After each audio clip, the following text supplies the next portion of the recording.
All right, we're in. This is the Buried in the Bones podcast, number 4. And I just have to say before I really get into it, man, this has been a really cool experience. I did not expect as many people to listen to me. It was my hope, of course. But there have been people who I do not know who have listened and they've given me feedback. All of my friends have given me amazing feedback, of course. And, shout out to you guys for being lovers and supporters. But even like people in the gym who you may be listening again, maybe not, and that's okay.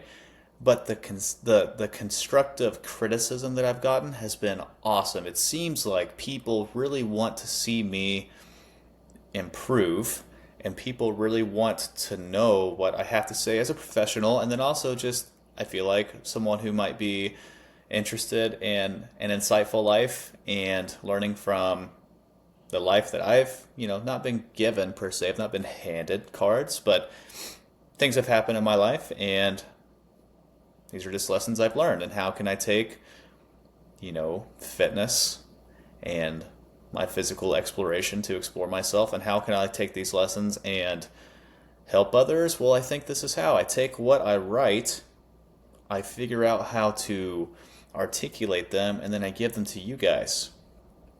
So that really gets me to the first thing is move or expire. And what do I mean by that?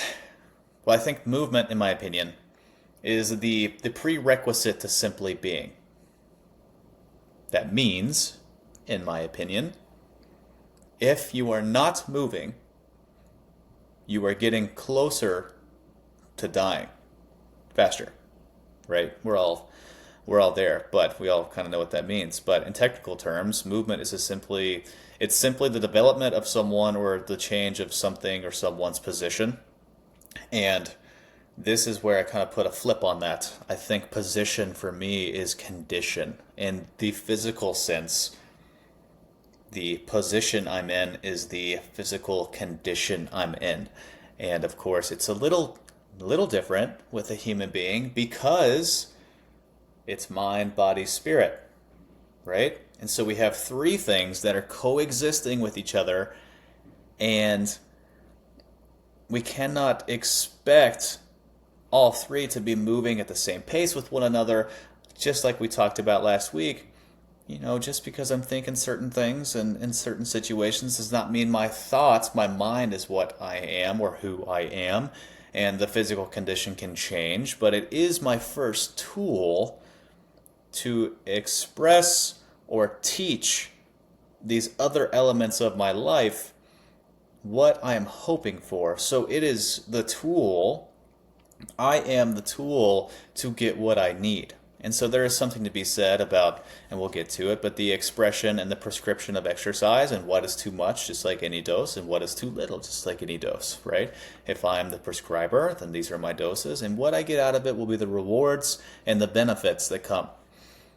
So why and how is movement, in this case, not necessarily, or how can movement be the byproduct or the basic necessity of being? Here's my thought. We can't confuse movement with progress. And I'm thinking in the physical, physiological, and emotional sense, maybe even the spiritual, and I can't wait to get to that next week. Oh man, it's gonna be so good. I've already written about it, and man, it's gonna be a good one. But why can't it be confused with progress? Well, I'll kind of meet you with where you're at in the business world, probably, or medical field. If you take a lateral move under the same circumstances, you are essentially where you're at, correct? It doesn't necessarily make it a bad thing. It just means you just stayed exactly at 0. Now, let me take the nuance of the emotional sense of, taking a lateral move. There are situations that are probably better for certain people. I'm just speaking in a general sense, and your specifics or situation may not be applicable, and that's okay. But historically, the lateral move has been a lesson to be taught because you have not exposed yourself to new demands and new stressors. You've just simply put, taken yourself and implemented yourself in the same environment elsewhere. Same skills, same ideas, probably the same job, maybe the same benefits, maybe less. And there is something spiritual about that, maybe on the backside, that we'll speak about later, but why you made that decision, I don't really care. I'm thinking about the practical sense, which is the physical sense today. So, yeah, it doesn't necessarily help you grow your career, right? It wasn't progress, it was just a lateral move. And so, and I'm going to get to it, but we can't confuse it with progress. And so, how can lack of movement or just simply movement cause deterioration or possibly despair? Here we go.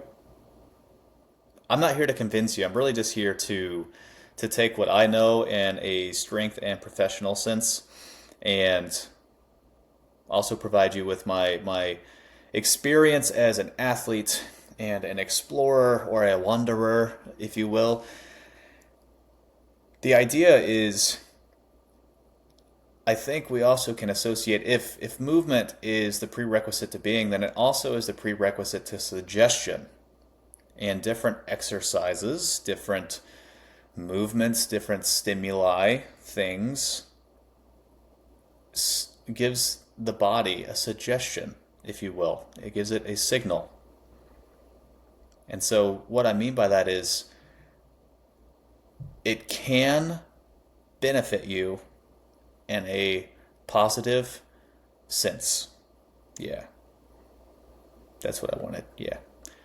But what that means is if I am to make progress, I need to give, at least in the physical body, I need to give my body the suggestion of conforming to that idea, conforming to that stimulus, and making improvements. And so let me talk about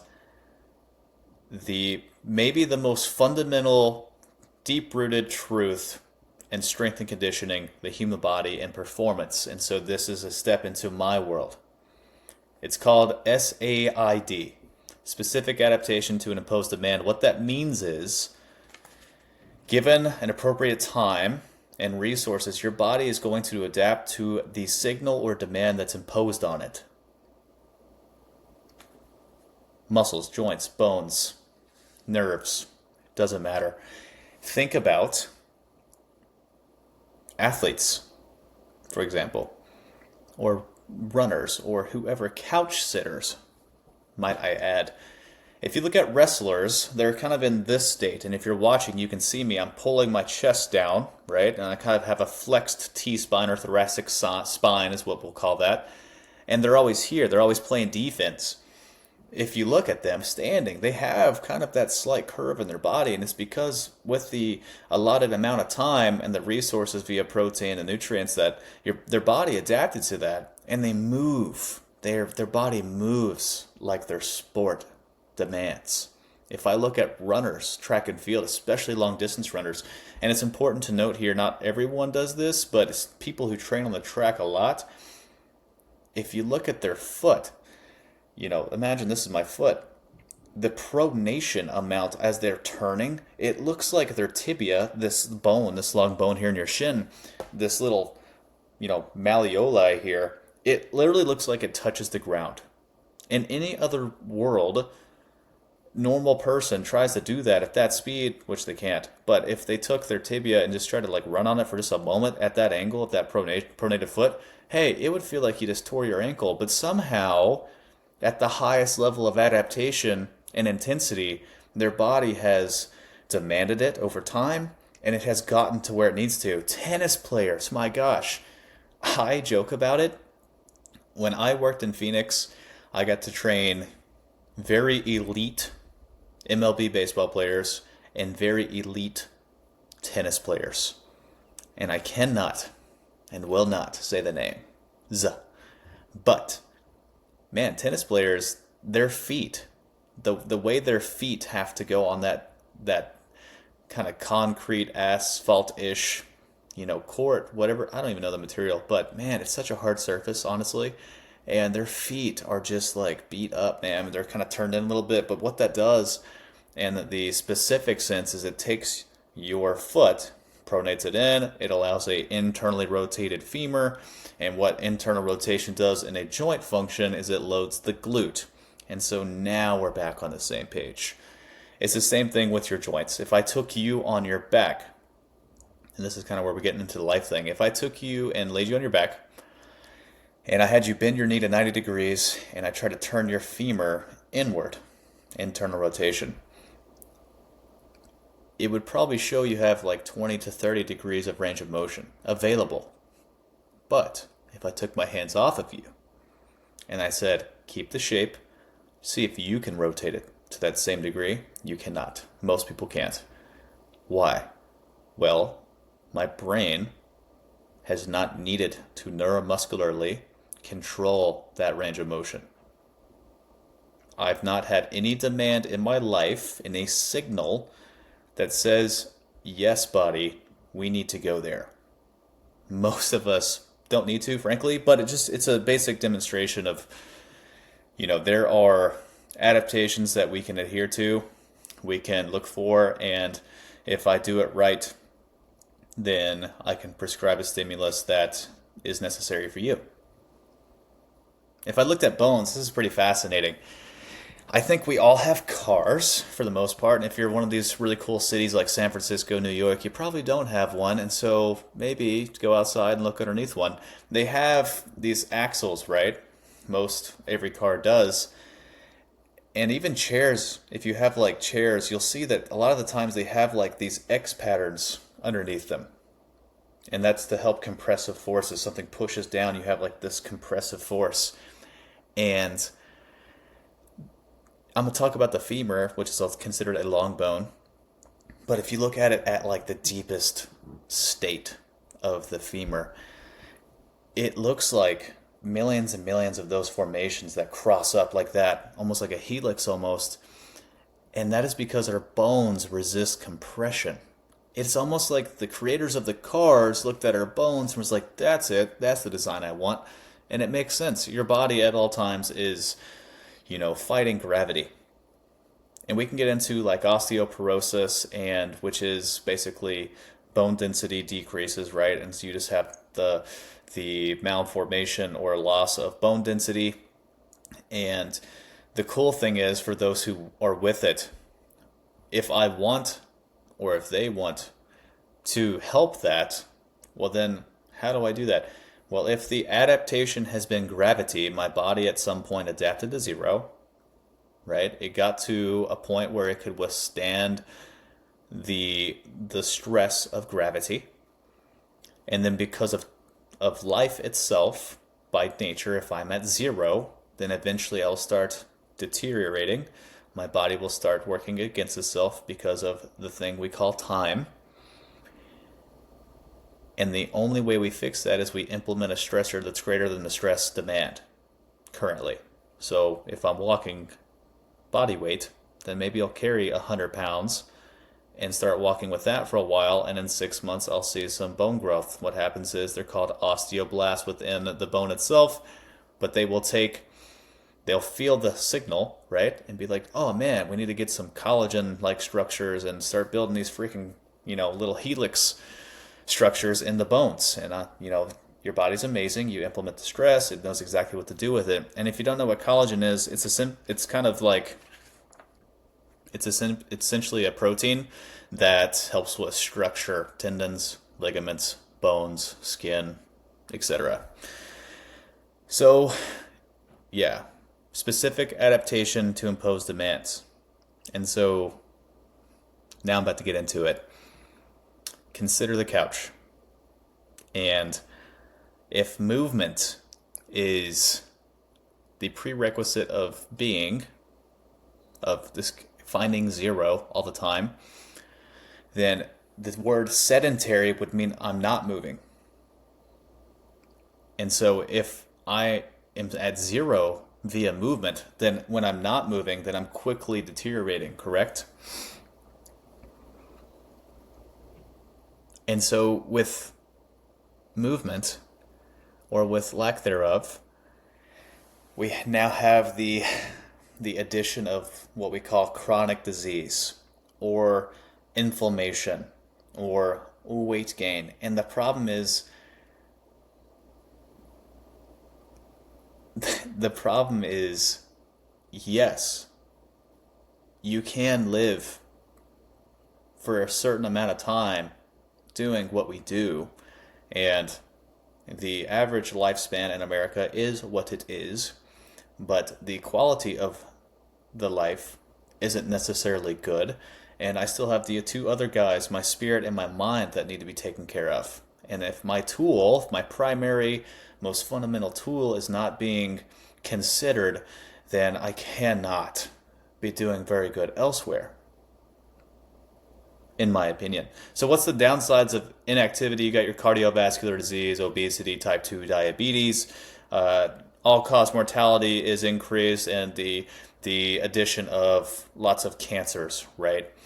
And so mainly because this, and genetic disposition is one, and that's an argument a lot, but that is so misunderstood, and that's so nuanced, and there's so many factors that go into genetic disposition that we can just assume that inactivity, how much I'm eating, are primary contributors to my physical condition, right? So I got really interested in numbers. And before I get into this, Seneca said, leisure without study is death. It's a tomb for the living person. Leisure without study is death. And I'm about to say or tell you guys some stats on how much leisure we are getting. And I'm not going to treat Seneca like the no, he was a man, a very smart one from a long time ago, but there is fundamental truth to that.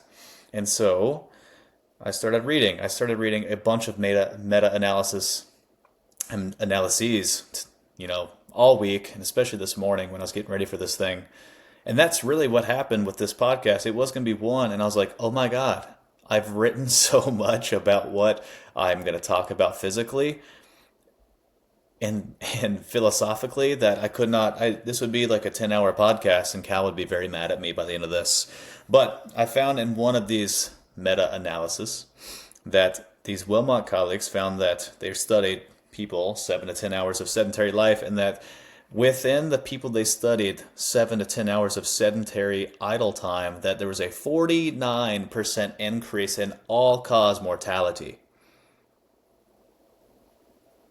Holy hell. Now, of course, if we take 7 hours, let's think about this. 7 to 10 hours, that's a big difference. And then we have this compounding idea of, okay, if I did 8 and compared to 7, that's, 7 hours more a week if I did that on average. So there is some nuance there, but 49%, hey man, I think like any increase is a lot, but 49% is like, whoa. Yeah, that's wild. We've had a 147% increase in cardiovascular disease since about 2002. 147% increase. We're quite literally sitting ourselves to death, and here's why. 1 in 4 Americans sit for 8 hours a day, and only 4% of Americans sit for less than 4 hours a day. That is 25%.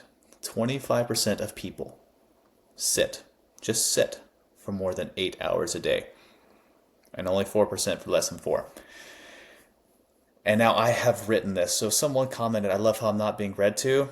I am going to read these statistics because I had to get them right. And just so you guys know, this was the first Google search, and I will put every single link on here that I can because I'm not a copier and I'm not making stuff up. This is real talk. So the average screen time right now is 7 hours and 3 minutes a day. If I took that weekly, it's 59 hours and 56 minutes a week of screen time. This is including TV, computer, your phone, tablet, your bar, TV screen time.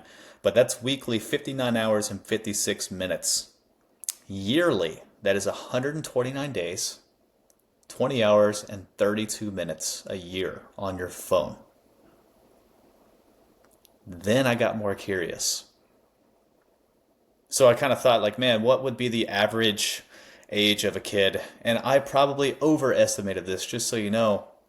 And it's probably younger. It's probably younger. But I thought, man, I bet a 10-year-old gets a tablet or something. And then I was like, okay, what's the average lifespan of an American? It's about 77 years old, 77.43 years old. So then I took the difference, that's 67.43 years. Oh my gosh. If that 10-year-old kept that time, that average of 7 hours that we're just going to ride with, that's 8,756 days, 3 hours and 50 minutes, or 23 years, 11 months, 3 weeks, and 5 days. If 10-year-olds today keep the average screen time that is the average for America, whatever, that is 23, almost 24 years of life staring at a screen. And the worst part is, I would not be dumb for assuming most of it is bullshit. Most of it is not anything that is going to provide me better life. It is an algorithm made by engineers that were made for me, and it just keeps cycling this freaking this feedback loop of what you think you want. And that's 24 years of life that could be spent on a screen. I didn't want to do the numbers for me because I'm selfish. So, yeah, that's pretty brutal. So Seneca also said, you have never passed through life without an opponent. And so no one can ever know, including you, who you can be. Not even you. It appears that in today's idleness, and we have so much that we do not have to do in comparison to like way back in the day, the opponent is now you. Yeah. And so we have a chance, at least in idle time, to at least stick it to the man, right? You have a chance to set the phone down, and good thing this is a podcast, you can put it in your ear. But the biggest problem is us. And that's 129 days a year. And if leisure without study is death, man, I'm in trouble. So how do you use the physical body as something, or movement, for example? How can we take that and then implement it in a way that's positive? So we've taken what's practical and the steps and just the inactivity and what's happening. How can you fix it? Let me start with what's underneath. And we can think about chemically and physiologically. And let me just put an asterisk besides this. There's so much in this topic that I took what I just thought would be interesting and gave you a general idea, and I could not go any further. I would be on this podcast for the rest of my life. There's too much to talk about. However, I think we've all learned, or have at least heard about, the term endorphins. And what exactly does that mean?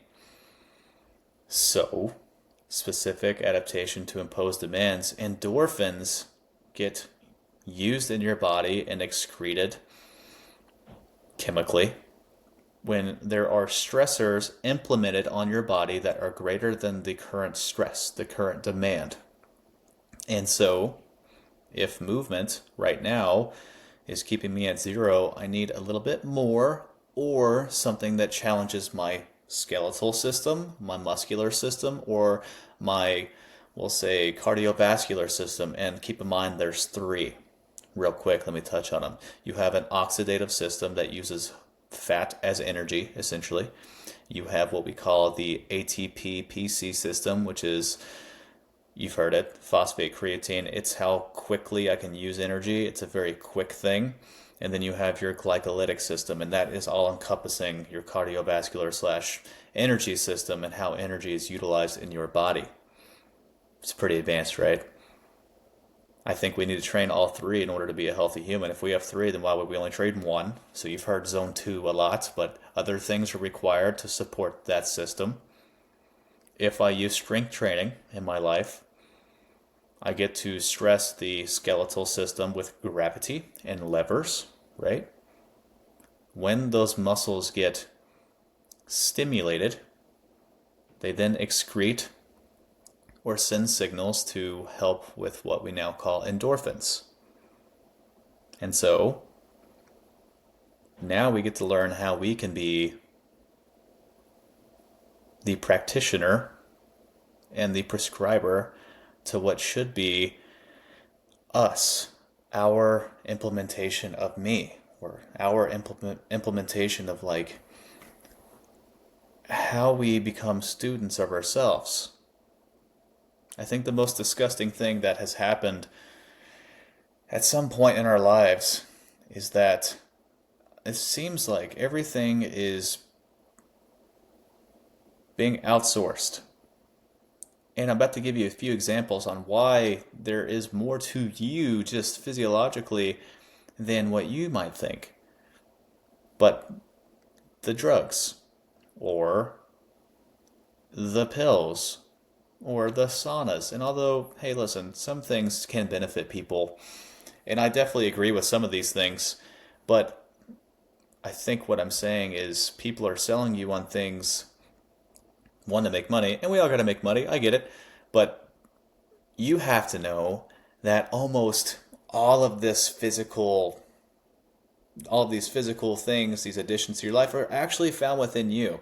And so with exercise, you have what we call endogenous opioids. It's pretty fancy, but it's your beta endorphins and beta liptotrophin and other things that are just like way out of my wheelhouse. But what they do is they just make you feel better. Yeah. And when you exercise, you get these excretions, and then it kind of throws it all around your body through the vascular system. And that's why you start to feel better after you exercise. You also get what we call the serotonin dump and the serotonin release, and we'll get to that in just a second. But, you know, if you have endogenous opioids, it's an organic chemical that helps with pain receptors and almost this like euphoric state of your body, and you can get there. It just requires the signal that we talked about. So if you're going to implement exercise, my desired signal needs to be something that allows for these adaptations. I kind of got into it last week with the endocannabinoids, but it's the same idea. If you go at a moderate stressor, these people who ran for 30 minutes experienced similar endocannabinoid level releases in their body that are similar to those who are on peak highs from medicinal marijuana. And so I ended it with this, but you have the capacity to quite literally be the exercise pill. The thing they've tried to sell you on for so long, it actually is you.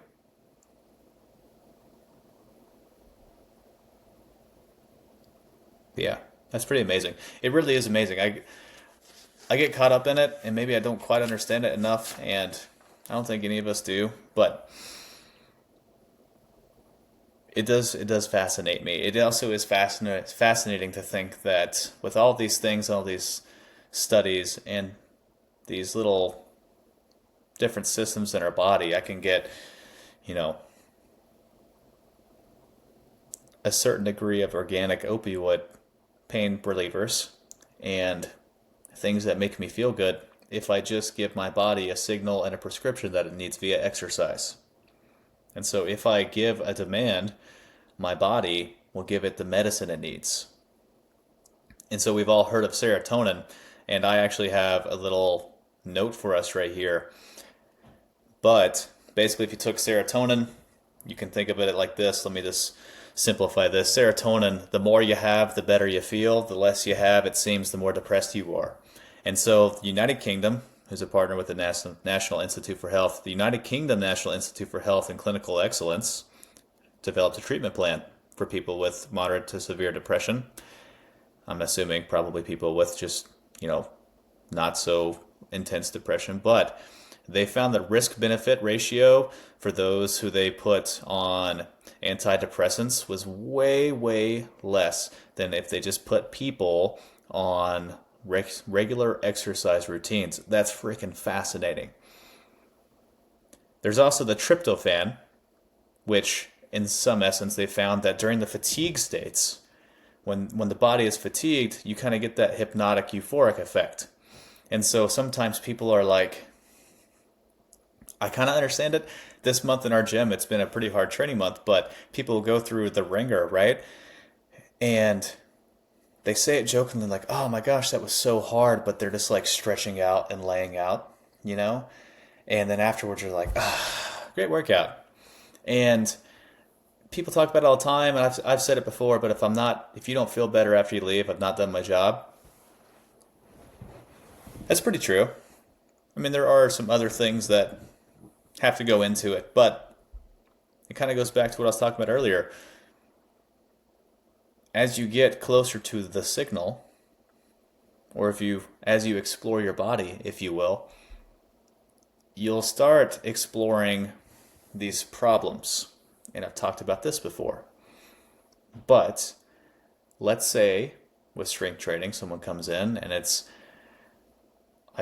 start doing some squats.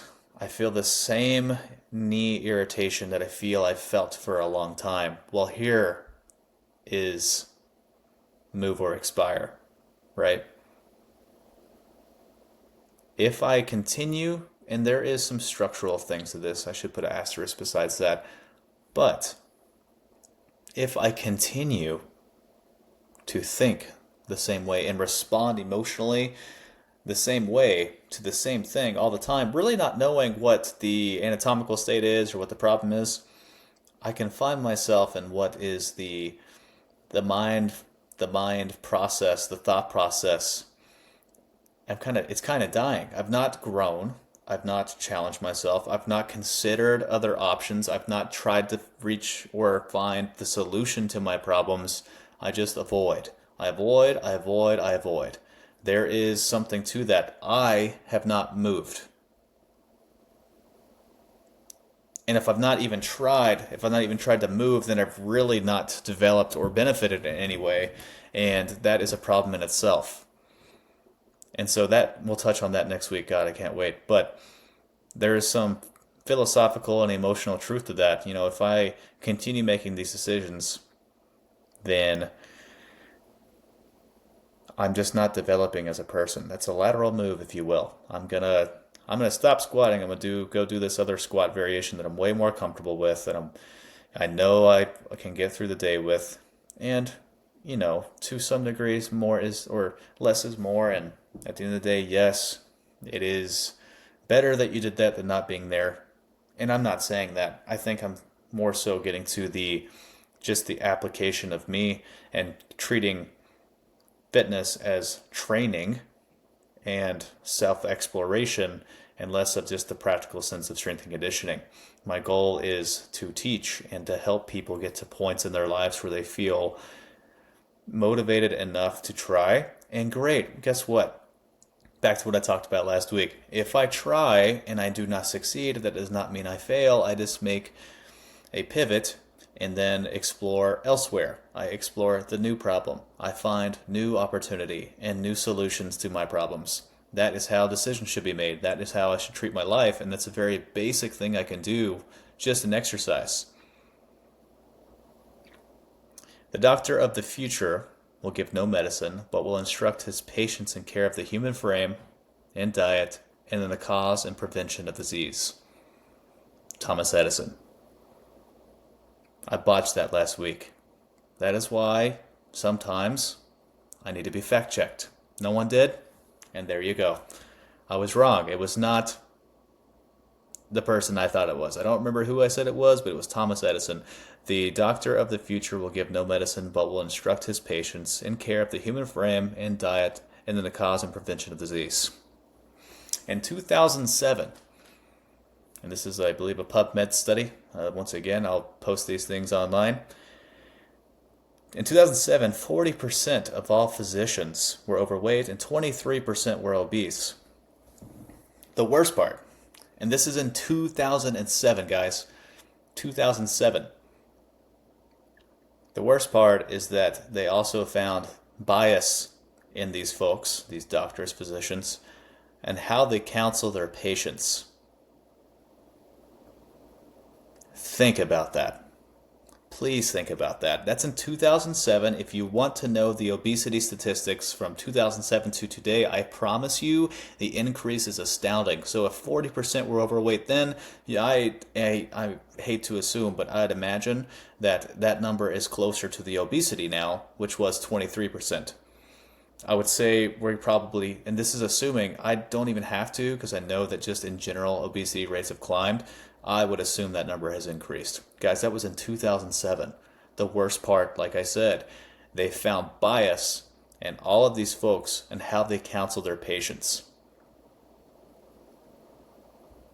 So we're talking about physicians who know the deep dwellings of physiological nature and health with their specific scope of practice, and I'd say probably ER doctors have a better broad scope of general knowledge of the human body, but what they probably don't know is some physiological adaptations that come from strength training and the fitness and the nutrition. And I assume that most people don't know that they don't get taught that a lot.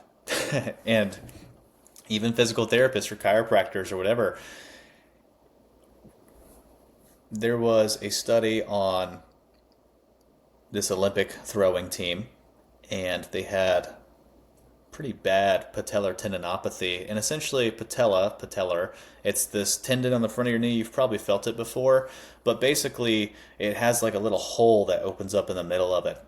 And for example, back in the day, 20 years ago, they'd tell you probably stop doing everything. But instead what they did was they provided signal. The tendons need stress. The tendons must be stressed in order to provide a signal strong enough to provide adaptation. It's called neovascularity. It's where they take, or your body essentially starts developing some vascularity within the collagen itself, within the tendon. That was not known 20 years ago. And if it was kept very, very low key.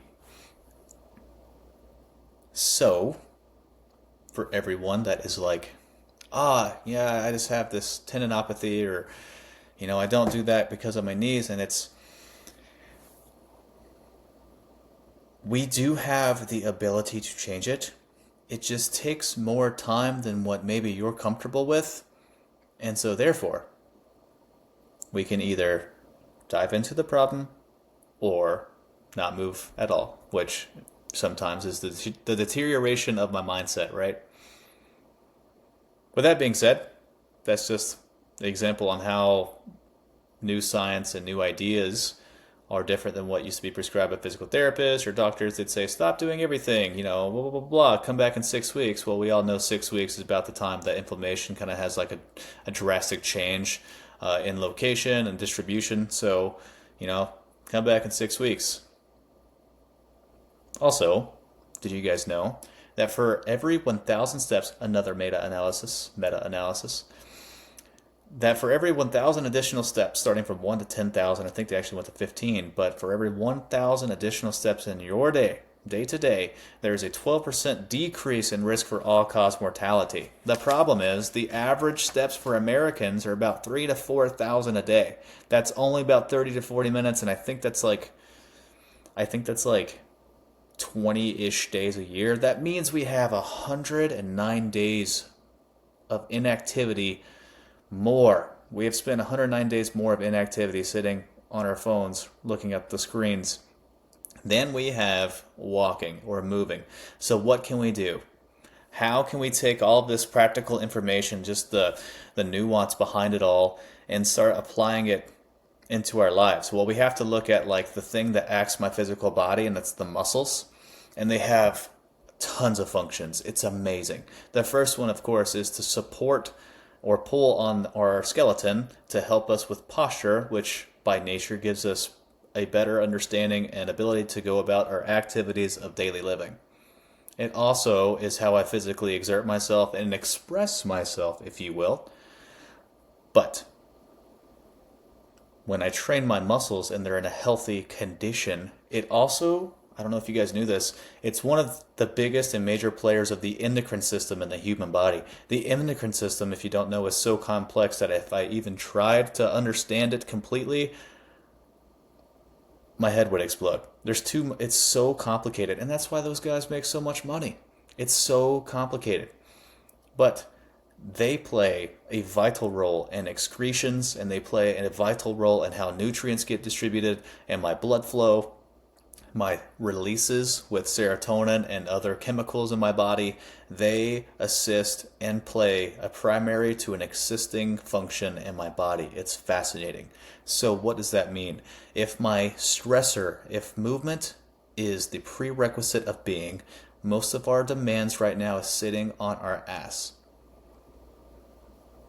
The demand in our stressor, our prescription, needs to be strength training. We need to walk more. And that's the fascinating part. You don't have to start at 100% because 2,000 steps is a signal. It's a little bit better than zero, right? 1 day a week of strength training is better than zero. That's enough for now. Let your body catch up to it. Then we have to get a new one. Why? Because your body will always find itself at equilibrium. It will always find itself back to zero. That's why professional athletes are having to change their training regimens all the time. It's why when they're not strength training during the season, if they're not, I hope they are, but if they're not strength training during the season, you'll actually see the deterioration and atrophy of these athletes. They'll start losing muscle. Why? Because they're just, the movement in the weight room, there is none. There's zero, which means there's deterioration. And at zero, if they're just strength training, power strength, that might be over some of our heads. And basically, that just means that you're trying to get the neurology side of the body, the brain, to give it reasons to keep the musculature around during seasons. That's why athletes lift weights during like a football season, because it's hard. They're already expending a lot of energy via games and practices. The strength training aspect is there to keep them at where they started at the beginning of the year, zero, right? So 100% of them at that time, they cannot increase from there, and that's okay. But if it's always going to find you at equilibrium, we always have to change the signal. That's why in strength training, at least for our gym, we do what we call undulating periodization. That means we're always changing the rep scheme. We're always changing the exercises. We're always implementing new signals and new stressors. So that's why people are very sore their first week of exercise, because their brain is burning all this glucose, and their nervous system is having new stretches and pulls on muscles because they're working in different planes of motion. And those different planes of motion are different from the last 4 weeks of exercises. And so it feels like a new signal. And so your brain's always having to find this pathway of movement. It's always having to work. It's always something new. Your muscles are always having to learn how to act and not act on certain joints in order to make them function, right? So, move or die, move or expire. We're always changing the signal because we don't want to stay here.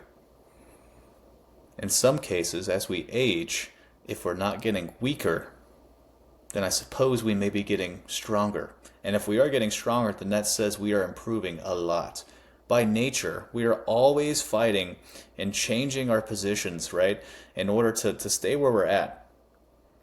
But the truth is, if we are wanting to get some of these adaptations we want, like strength, conditioning, better hypertrophy, etc., intensity will drive that adaptation.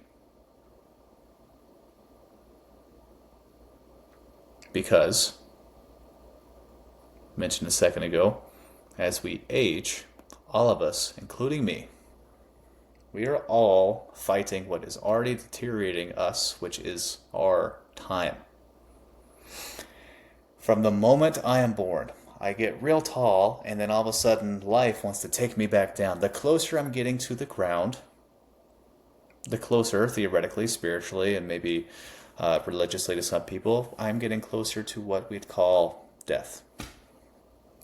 But if I stand up strong enough and I hold enough weights in my hand and I create the signal of extension and I get tall and I give it something that is a little bit more than what's being implemented, I will adapt to standing up a little bit taller for as long as I need to, right? And really it's keeping me where I need to be in the time being, and that way I can kind of take what I'm doing now and start expressing that in different ways, right? Our primary demand right now is sitting. So it's really easy to get over that. If I want a stressor that's better than sitting, I'm just going to stand up a little bit more. I'm going to walk around, and great. Once I get the strength training, then I can start implementing some better ways to live my life. Remember, because we are moving does not mean we are progressing. We're just trying to stay where we are. If we want the benefits of exercise and strength training going forward, I have to stress my body a little bit more to yield the amazing things that happen to your body when it goes through those signals. You hold what pharmaceutical companies wish they could fit into a pill, right? Think about it. It's amazing.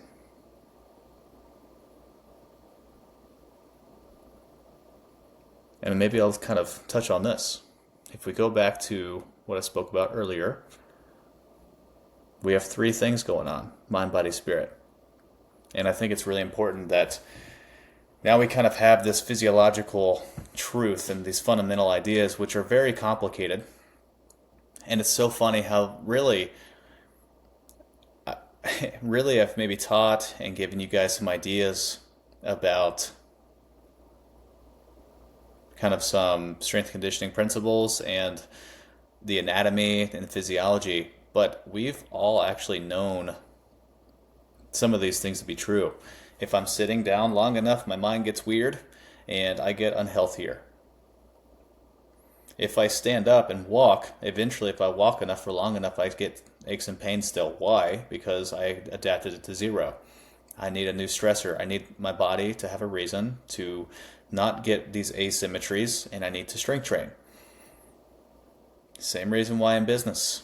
Why do businesses die? It's like, okay, well, people don't try to learn more information. They don't try to make moves. They just stay where they are, and there's no adaptation. There's no demand. There's no stressor. There's not anyone taking where they are and trying to go forward. They're just staying here. And, you can stay there for a while, but eventually time will do its thing. So we know these things to be true. And hopefully we can get a little bit closer to understanding that our physical action will help us get to spots in our life that will help us not just feel what we want to, but the idea is to get closer to being competent enough to self-prescribe. And because of some of these endogenous opioids, right, or those endocannabinoids or your serotonin and endorphins, sometimes you might just realize that you have what you need. Take care of your body with steadfast fidelity. The soul must see through these eyes alone, and if they are dim, the whole world is clouded. That is Johann Wolfgang van Gogh. He was a German writer. But we're right here in this moment of our life where you have the ability and the tools, because it's within you, to do what you need to. We're sitting so much. We're watching TV too much. I know that if I do some squats, or if I get involved in a gym, I have the capacity to unlock what has been sold to you via encapsulated pills or different detoxes, right? So I encourage you guys, maybe this is a tough lesson and tough conversation, because the truth is we're just not doing enough. That's the hard truth. However, We now know that we can see, or we have the tools to explore what it is we can do. But now, my favorite part, we get to see what we can do, and with that we might be able to see who we are. And we can do that before our lights go out. See you guys next week. I'm out.